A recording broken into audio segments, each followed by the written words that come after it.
Շողացող արիթմիայի տեսակետից ինչ որ նոր պերսպեկտիվներ, մտքեր, ինչ-որ մի բան կա, որով կուզենաս կիսվել մեր հանդիսատեսների հետ։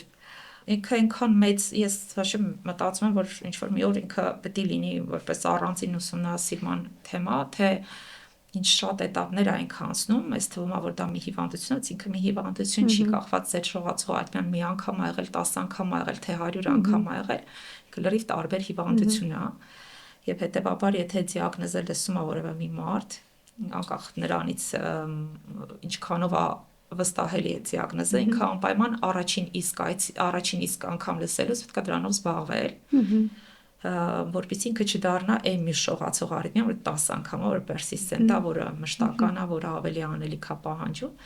բայց իհարկե հիմնականը, որ միջամտական իրաբուժումը մի քիչ ավելի շատ հեշտությամբ առաջարկվի եւ ընկալվի, այնպես ինչպես երևի կոպիտ է համեմատությունը, բայց իմաստը կհասկանաս ատամ սարքել է, այսինքն եթե մենք ատամը սարքեցինք ու լավ չստացվեց, երկրորդ անգամ էլ է պետք սարքել, ընկալել դա, որպես այո, կարա լինի մենք ունենք 32 ատամ, իսկ շողացող արիթմիայի համար մենք ունենք մի 400-ը ավելորդ կետիկ օրգանիզմում, որոնց կարելի է հեռացնել ու այդ հեշտ լինի այդ անցնելը եւ բժշկի համար, եւ սրտաբանի համար, եւ պացիենտի համար, ինքը կոսմետիկա չի, բայց ինքը լինի այդ հեշտ ընկալելի բոլոր օղակներում։ Ես միշտ ուշառուներին ասում շողացող արիթմիայի պարագայում մենք խոսում ենք մակարդակի լեզվով։ Մակարդակը կարողացանք նվազեցնել A-կետից իջեցրինք B-կետին, ուրեմն արդեն բարդությունների ռիսկը նվազում է,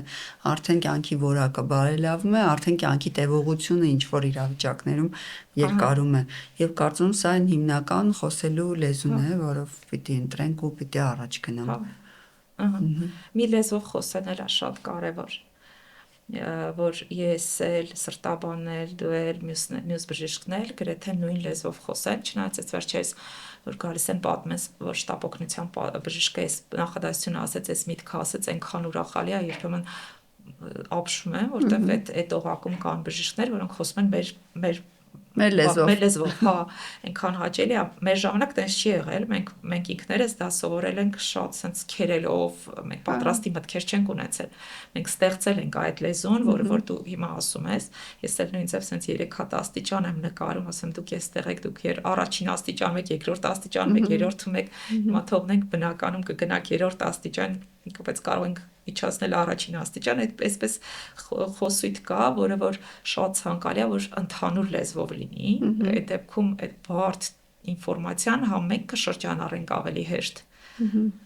համ երևի պացիենտները։